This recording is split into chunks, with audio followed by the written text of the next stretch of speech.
आध्यात्म जो है वो पढ़ने की चीज नहीं, वो अंदर समाने की चीज, अंदर अनुभव लेने की चीज है। मैं यही बात शुरू से कह रही हूँ, लेकिन आज मुझे लगता है कि ज्ञानदेव जी को भी हमने ठिकाने लगा दिया। मैं भी एक कॉन्फ्रेंस में गई थी, वहाँ पर बड़े वाद विवाद, किसी ने कहा कि हमारा धर्म अच्छा, कोई कहे हमारा धर्म अच्छा, कोई कहे हमारा धर्म अच्छा। कोई सुन नहीं रहे थे उनकी बात, बड़बड़ाए जा रहे थे एक के बाद। बहरहाल मैं तब नहीं थी वहाँ, नसीब मैं एकदम बाद में आखिर में पहुंची।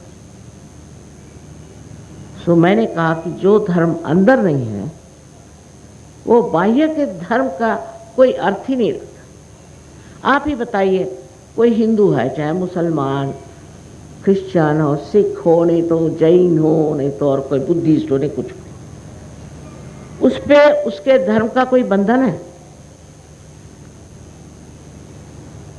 अगर समझ लीजिए कोई जैन पॉलिटिशियन हो जाए तो पैसे नहीं खाएगा क्योंकि वो जैन।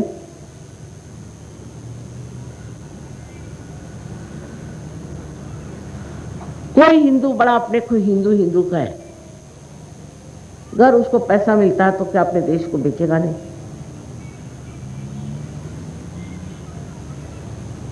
धर्म कहाँ है?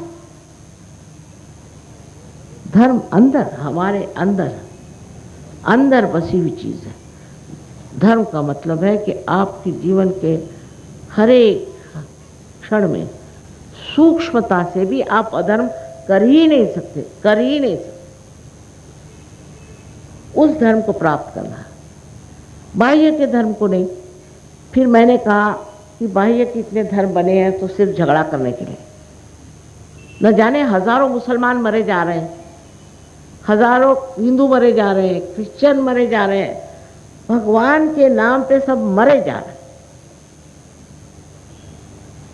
ये भी कोई बात हो सकती? सोचिए आप लोग, आप बड़े बुद्धिमान बंबई के लोग हैं, आप सोचिए कि क्या धर्म के लिए आप लड़ सकते हैं? और जो बड़ा धर्म रक्षण भी करते हैं कि वो वास्तविक बहुत धार्मिक होते हैं। पानी पाएगा तो थोड़ा।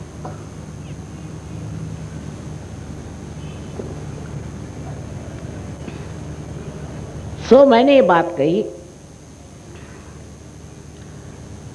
कि साहब, रोम में मैंने बात कही कि धर्म एक होता है। विश्व का धर्म अपने अंदर बसा हुआ निर्मल,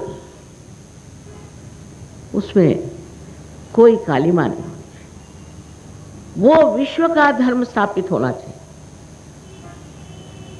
तो वहाँ के जो कैथोलिक चर्च वाले थे वो बड़े घबरा गए। उनका कभी विश्व का धर्म हम नहीं चाहते, हम तो चाहते हैं अलग अलग धर्म, कैथोलिक अलग हो, प्रोटेस्टेंट्स अलग हो, और उसी प्रकार हर एक धर्म अलग अलग अलग अलग हो।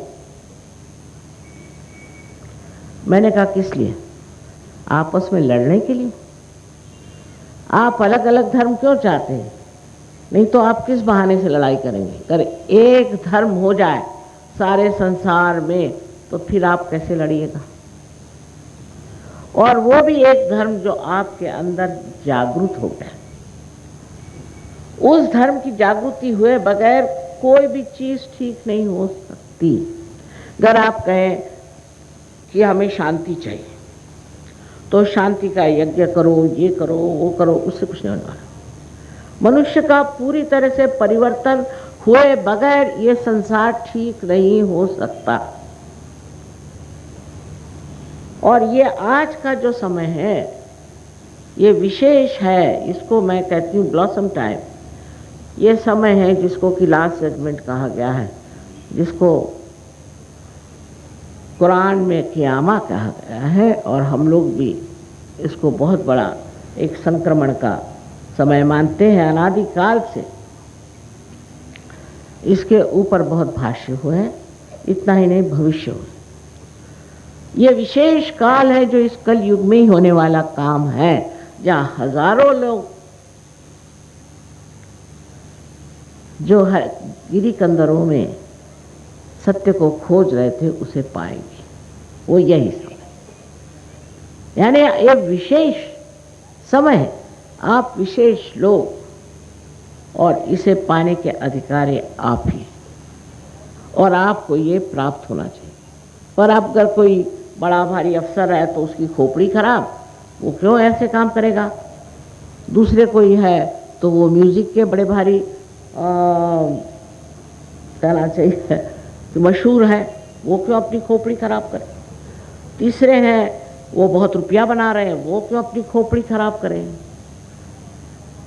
और फिर जब उन सब चीज़ों से आप पे तकलीफ आती है, विपत्ति आती है, तब फिर आपकी आंख जगती। जैसे कि अब कोई बता रहे थे कि साहब आजकल तो बिल्कुल रिसेशन आ रहा, पैसा है ही नहीं, तो इतना बड़ा आपने इकोनॉमिक्स खड़ा किया तो ये हालत क्यों हो गई, क्यों हो गई, क्या बात। उसमें धर्म नहीं है, और वो भी धर्म जो हमारे अंदर है,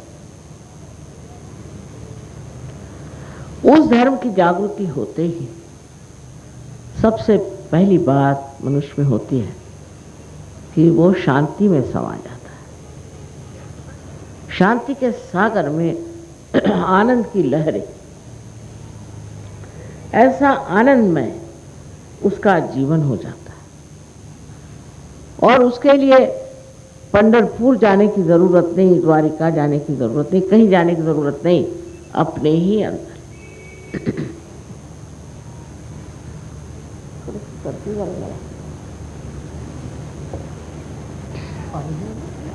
हाँ, अब प्रदेश में तो बहुत काम हो रहा है। रशिया में आपसे चौगुने लोग आते हैं एक एक प्रोग्राम में, मान लीजिए बात को, हमेशा स्टेडियम में प्रोग्राम होता है। अब उन रशियन लोग क्यों आते साहब,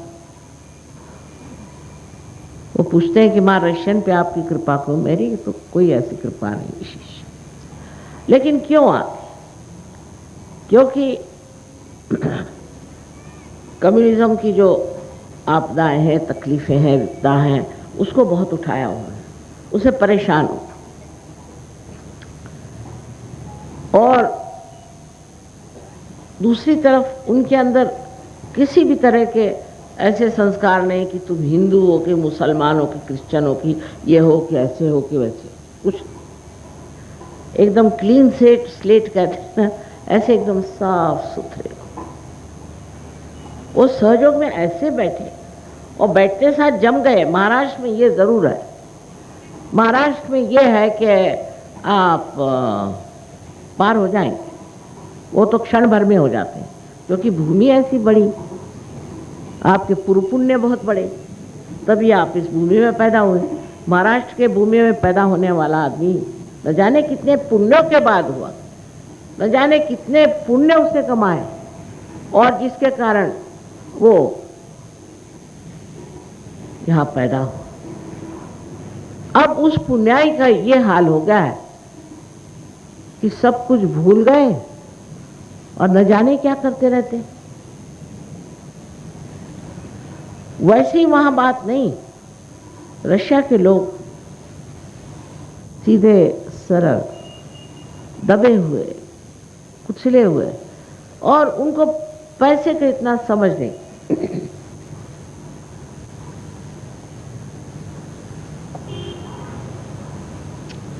उनसे उनकी गवर्नमेंट ने कहा, आपको सुनाई दे रहा है ना उधर,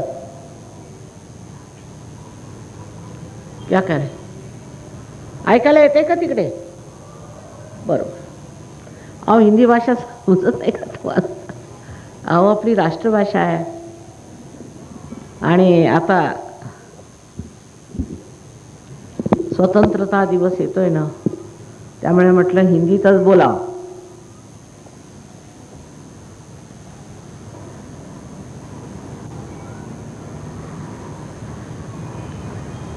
पर राष्ट्र के प्रति भी एक धर्म,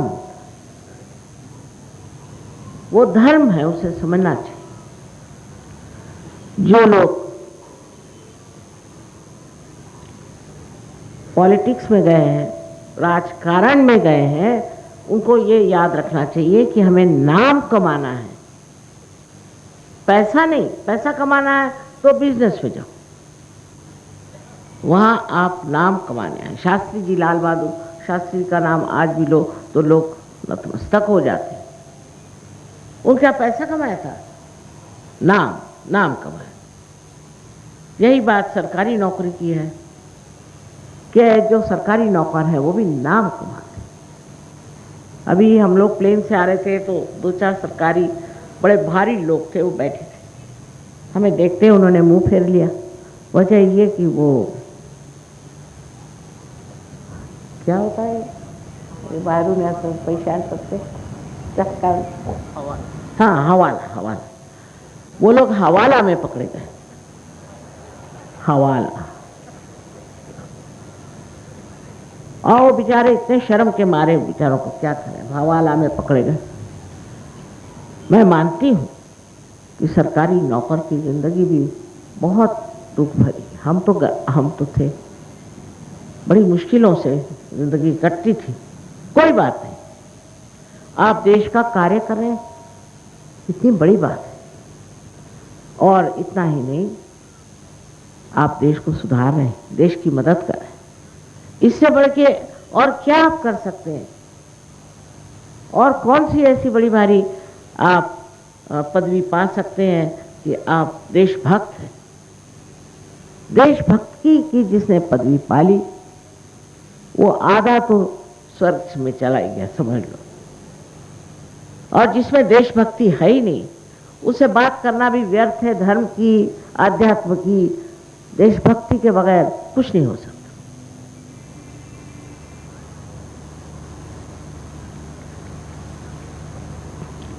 अब हमारे अंदर जो कुंडलिनी है, ये सब आप सबके अंदर, ये कोई नई बात नहीं है। हजारों वर्ष पूर्व इसी महाराष्ट्र में मार्कंडेय स्वामी ने कहा था कि कुंडलिनी नाम की शक्ति है, उसकी जागृति होनी। ये तो बात सत्य है कि कुंडलिनी शक्ति हमारे अंदर है, उसकी जागृति होनी चाहिए। जैसे बीज को अंकुर निकलता है, इसी प्रकार मनुष्य के अंदर जो कुंडलिनी है वो अंकुरित होती है और वो आपको ये चारों तरफ फैली हुई परमात्मा की प्रेम शक्ति से एकाकारिता देती। ये घटित होता है, उसके लिए कुछ नहीं करना पड़ता। कुंडलिनी आपकी अपनी माँ, अपनी अलग से अपनी वैयक्तिक इंडिविजुअल माँ, वो आपको फिर से जन्म देने के लिए लालायित, आपके बारे में सब कुछ जानती है और अत्यंत प्रेम से चाहती कि आप इस दूसरे जन्म को प्राप्त हो। अब सब धर्मों में लिखा है कि आपका दूसरा जन्म होना चाहिए। ऐसा कौन सा धर्म है जिसमें नहीं लिखा? लेकिन अगर आप अपने ही माथे पे लिख के घूमे कि हमने तो ब्रह्म को जाना, मतलब क्या? या आपने कहा कि आई एम ट्वाइस बॉर्न, तो क्या? ऐसे इश्तहारात लगा लगा कर आप अगर घूमे तो इसमें आपको समाधान क्या मिलने वाला है? सो ये कुंडलिनी का जागरण जब होता है तो ये 6 चक्रों में से गुजरती है और ये 6 चक्र आपकी शारीरिक, मानसिक, बौद्धिक और आध्यात्मिक शक्ति के स्रोत है। और वो जब प्लावित होते हैं उसके कारण आपके अंदर शारीरिक, मानसिक, बौद्धिक जो भी समस्याएं हैं और आध्यात्मिक, वो सब ठीक हो जाता है।